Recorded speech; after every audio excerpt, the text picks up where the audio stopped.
My name is Zed Ansari. I'm a freshman here at IU, and I'm double majoring in chemistry and Spanish. When I was 9 years old, I moved to Indiana from Fort Kent, Maine. I remember that adjusting towards the new environment was very difficult, and this transition fit well with Maslow's hierarchy of needs. Maslow argues that people need to satisfy certain needs before they can satiate other needs.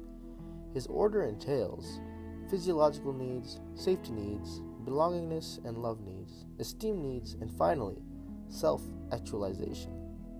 Now, upon moving to Indiana, I had just recently established physiological and safety needs. I did not have time to establish my belongingness and love needs, and making new friends was difficult for me. However, after living for 1 year in an apartment, my family bought a house, and I moved to another school in the same town. After finally being part of a consistent school, I began making new friends who stuck with me until high school. Now, for my second event, I began training jiu-jitsu my senior year of high school.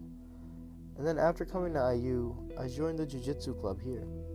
Now, Brazilian jiu-jitsu can best be described as submission-based grappling. And I think the most important thing the sport has provided me is a sense of community that exists outside of school. I think that Peck's theory fits my experiences at the club perfectly. Peck's theory of community claims there are 4 stages of community development. The first is pseudo-community. The essential dynamic of pseudo-community is conflict avoidance. Members are usually extremely pleasant with one another and avoid all disagreement. And this happened when we first met up at the beginning of the school year. However, on the first day, once the lesson was over, we began sparring, which could be considered chaos. And there was obviously a conflict between sparring partners. Now, Peck argues that this phase is uncreative and unconstructive, and that it is no fun. However, this is what we do in Jiu-Jitsu Club.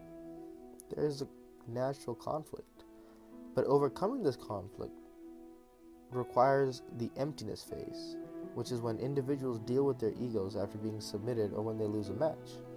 And this emptiness phase is when members empty barriers of communication between one another. And this usually happens after matches.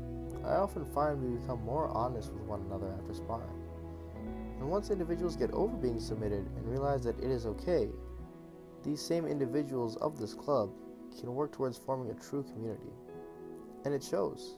We are a tight-knit community that is incredibly honest with each other. Now finally, I want to talk about my travels through the world. I went to Mexico in the summer of my junior year of high school. At this time, I was roughly 16 years old. Now, this series of events fits into Erik Erikson's theory of psychosocial development.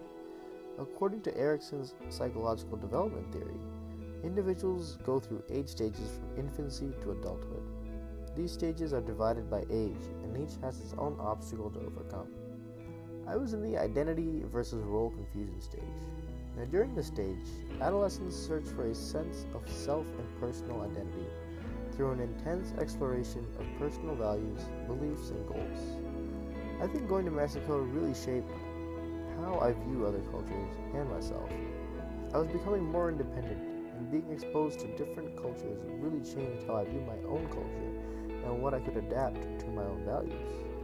Erikson also suggests that this stage changes what an individual will do in the future with their lives.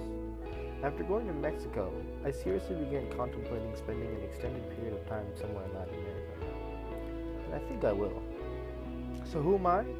Zed Ansari, a man from Maine, a Brazilian jiu-jitsu fanatic, and an individual filled with wanderlust.